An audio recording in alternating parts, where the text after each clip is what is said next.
Bonjour, je m'appelle Samson, je suis assistant de langue anglaise. Il s'agit d'une opportunité d'enseigner l'anglais en France pendant 7 mois à des élèves de tous âges. Où suis-je?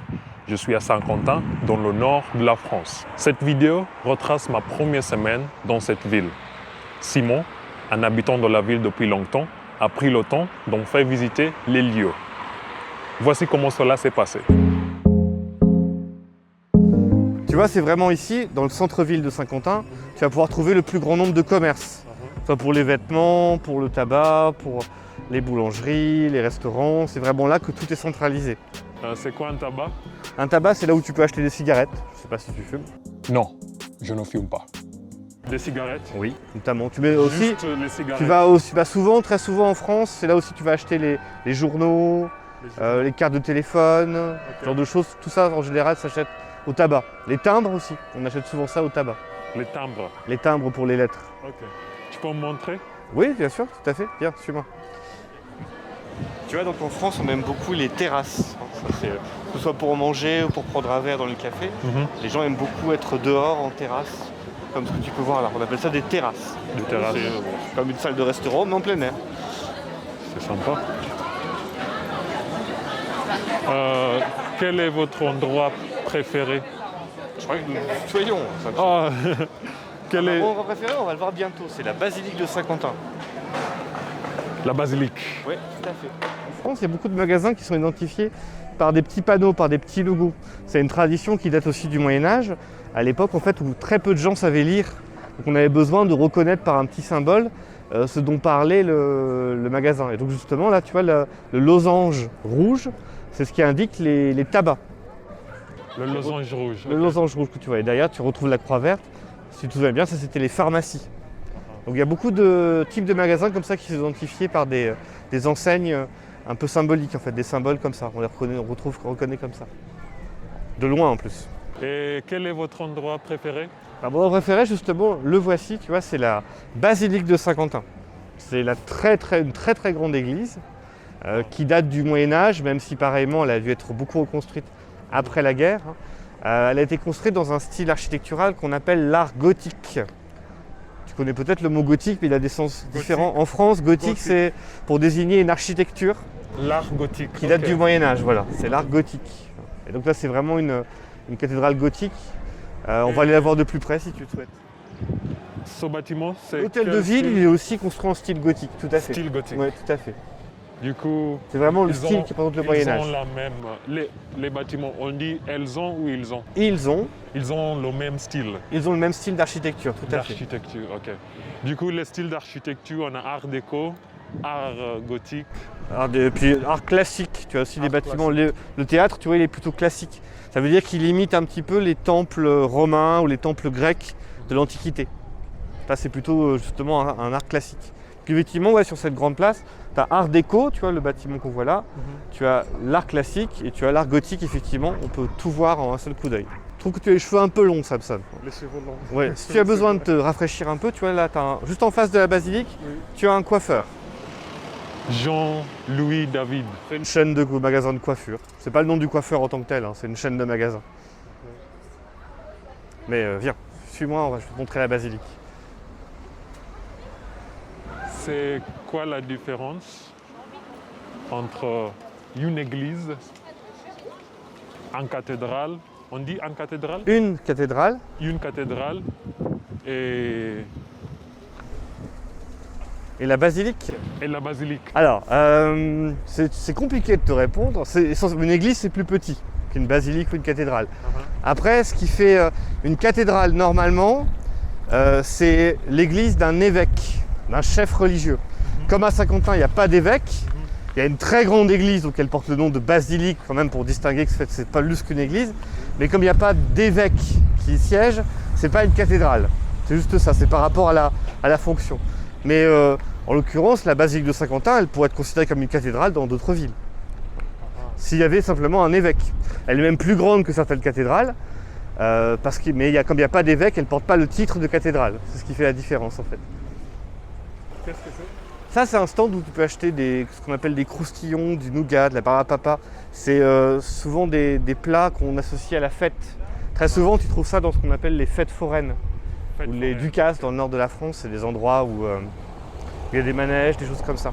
Mais là, celui-là, il est presque là toute l'année en fait. Toute l'année. Ouais, tout à fait. Donc c'est un endroit qu'apprécient les Saint-Quentinois quand ils veulent s'offrir une petite douceur.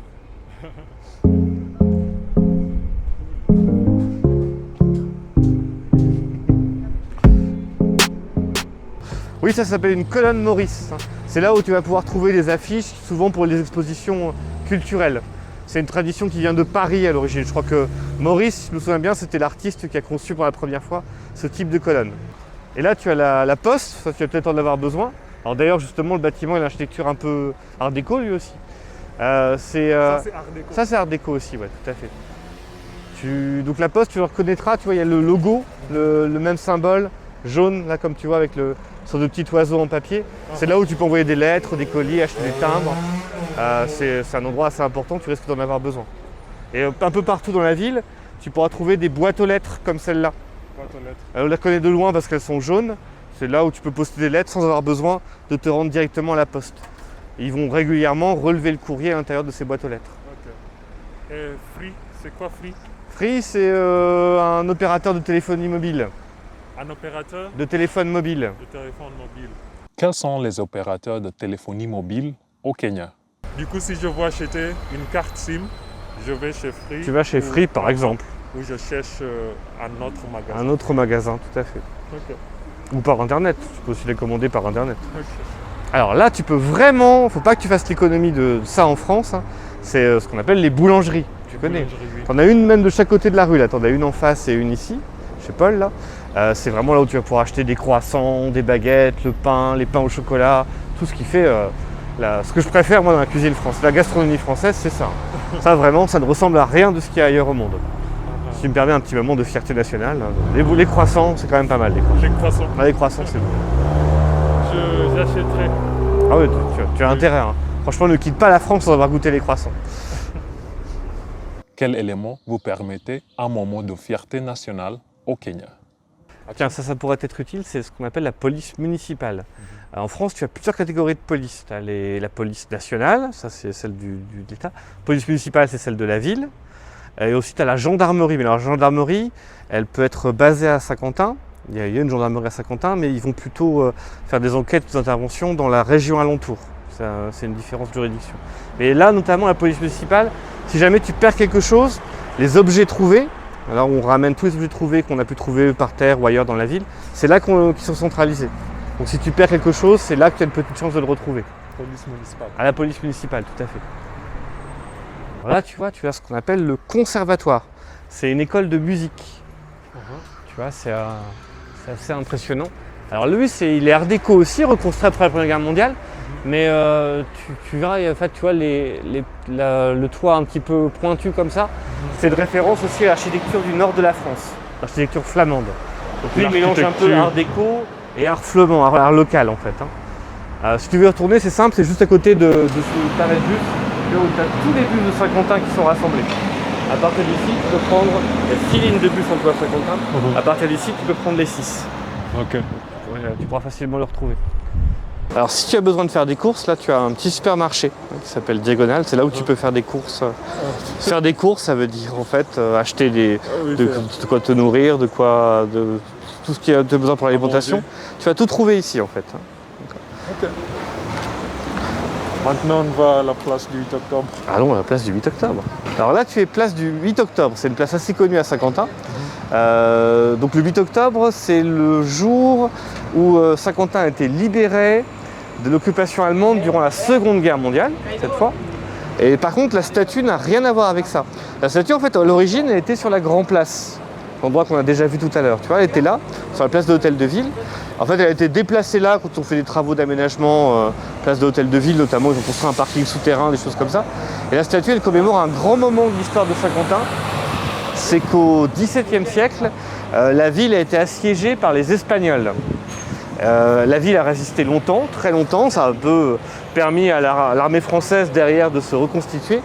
C'était à l'époque de Louis XIII, donc l'armée française a pu se reconstituer malgré le fait que parce que la ville de Saint-Quentin justement a su résister longtemps. Donc en hommage à la résistance de la ville de Saint-Quentin, même si elle a finalement été capturée, je t'ai dit une bêtise, c'est 16e siècle.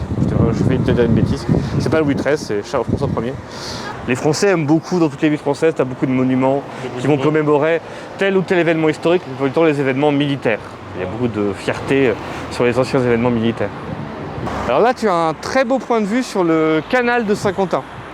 Donc là, ça a été creusé par les hommes, c'est pas naturel. Ça a été creusé par les hommes à l'époque de Napoléon Ier, début 19e siècle. C'est très vieux. Il y a beaucoup de choses. La basilique, tu vois, par exemple, elle a été construite au Moyen-Âge. C'est 500 ans plus vieux. En fait, il y a beaucoup plus vieux que ça à Saint-Quentin. Et encore, il y a, même dans d'autres villes de France, il y a des choses beaucoup plus anciennes encore. Mais oui, c'est assez vieux. Ouais. Là, tu as la gare de Saint-Quentin. Si jamais tu as besoin de prendre un train pour aller dans une autre ville de la région ou même une autre région de France ou à Paris, tu peux prendre le train ici. Je suis arrivé par ici. Tu es arrivé par ici. Oui.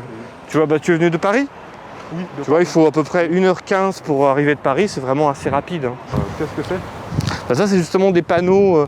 Parce qu'en fait, on est le 200e anniversaire de la mort de Napoléon Ier.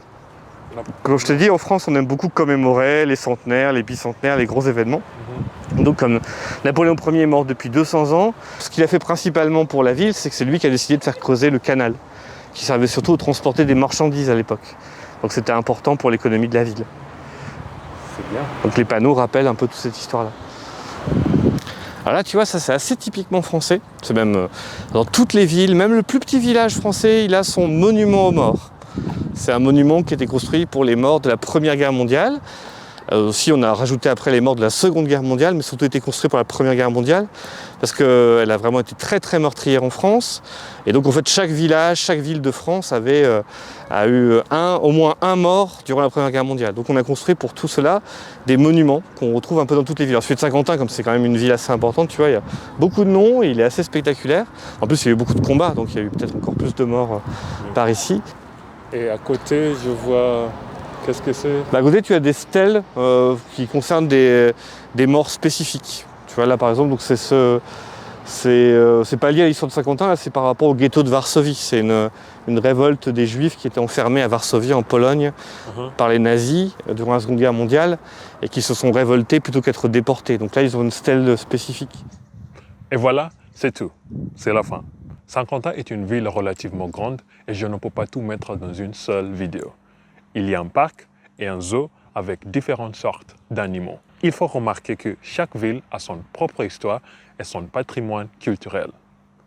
Quelle est l'histoire de la vôtre? Maintenant, les points essentiels.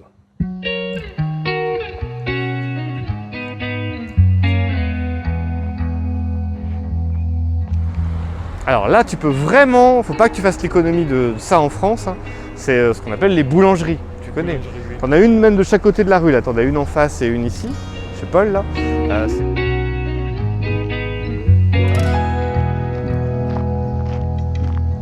Tu vois, c'est vraiment ici, dans le centre-ville de Saint-Quentin, tu vas pouvoir trouver le plus grand nombre de commerces. Soit pour les vêtements, pour le tabac, pour les boulangeries, les restaurants. C'est vraiment là que tout est centralisé. C'est quoi un tabac? Un tabac, c'est là où tu peux acheter des cigarettes. Je sais pas si tu fumes. Des cigarettes? Oui, notamment. Tu mets aussi. Juste les cigarettes. Tu vas souvent, très souvent en France, c'est là aussi que tu vas acheter les journaux, les cartes de téléphone, ce genre de choses. Tout ça, en général, s'achète au tabac. Les timbres aussi, on achète souvent ça au tabac. Qu'est-ce que c'est? Ça, c'est un stand où tu peux acheter ce qu'on appelle des croustillons, du nougat, de la barbe à papa. C'est souvent des plats qu'on associe à la fête. Très souvent, tu trouves ça dans ce qu'on appelle les fêtes foraines. Ou les Ducasses dans le nord de la France, c'est des endroits où il y a des manèges, des choses comme ça. Mais là, celui-là, il est presque là toute l'année en fait. Toute l'année? Ouais, tout à fait.